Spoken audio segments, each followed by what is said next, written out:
Hello everyone, তো আমি আজকে তোমাদের সাথে একটা ইলিশ মাছের রেসিপি শেয়ার করব, যেটা খুব তাড়াতাড়ি হয়ে যায় আর খুব সামান্য উপকরণ দিয়েই হয়ে যায়। তার জন্য ইলিশ মাছ তো লাগবে। আমি এখানে 10 পিস ইলিশ মাছ আর একটু আলু আর বেগুন লম্বা লম্বা করে কেটে নিয়েছি, একটু পাতলা পাতলায়, সর্ষের তেল, আর এটা আমি 10-12টা শুকনো লঙ্কা আর 2 চামচ মতন জিরে একটু 10 মিনিট আগে ভিজিয়ে রেখেছিলাম, সেটা পেস্ট করে নিয়েছি, হলুদ, টেস্ট মতো নুন, কালো জিরে, কাঁচা লঙ্কা। ব্যাস এটা দিয়েই রেডি হয়ে যাবে আজকের ইলিশ মাছ। তো চলো তাড়াতাড়ি বানিয়ে নিই। প্রথমেই রান্নার জন্য আমি এরকম একটা কড়া নিয়ে নেব, আর যে আলু বেগুনটা কেটে রেখেছিলাম সেটা দিয়ে দেবো। মোটামুটি সব কিছুই একসাথে দিয়ে দেবো হাতে মেখে করার জন্য। তারপরে দিয়ে দিলাম এই যে লঙ্কা আর জিরের পেস্টটা, হলুদ গুঁড়ো, কালো জিরে, স্বাদ মতো নুন।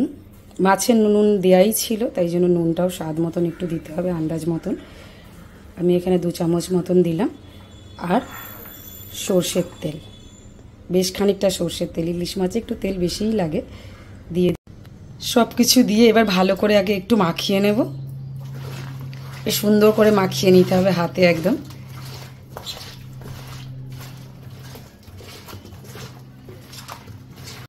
এরকম সুন্দরভাবে মাখিয়ে নেব। তারপরে আমি রান্নার জন্য যতটুকু জল প্রয়োজন ততটুকু জল দিয়ে দেব। আমি পরিমাণ মতন জল দিয়ে দিয়েছি। এবার ইলিশ মাছগুলো একটা একটা করে সাজিয়ে দেব ওপর থেকে।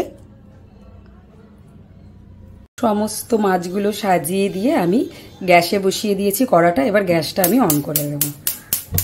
গ্যাসটা অন করে আমি যে কাঁচা লঙ্কাটা চিড়ে রেখেছিলাম ওই কাঁচা লঙ্কাটা ওপর থেকে দিয়ে দেব।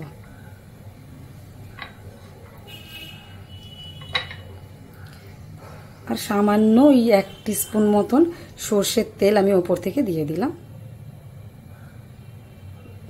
ব্যাস হয়ে গেল সব কিছু উপকরণ দিয়ে। এবার আমি ঢাকা দিয়ে 10 মিনিট মতন রান্না করব। 10 মিনিট হয়ে গেছে। আমি ঢাকনাটা এবার খুলে দেখব। আমি আঁচটা লো করে দিয়েছিলাম, এবার একটু বাড়িয়ে দিলাম। রেডি হয়ে গেছে আমার জিরে বাটা দিয়ে আলু বেগুন ইলিশ মাছ ভাপা। এবার ওপর থেকে আমি একটু ধনেপাতা ছড়িয়ে দিয়ে নামিয়ে নেব। আমি একটুখানি ধনেপাতা দিয়ে দিচ্ছি ওপর থেকে, দিয়ে গ্যাসটা অফ করে দিলাম।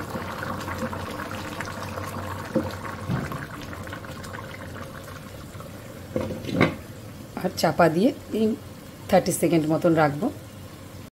30 সেকেন্ড আমি চাপা দিয়ে রেখে দিয়েছিলাম। এই তো একদম রেডি হয়ে গেল এবার আমার ইলিশ মাছ। আমি সার্ভ করে তারপরে আবার তোমাদের দেখাচ্ছি।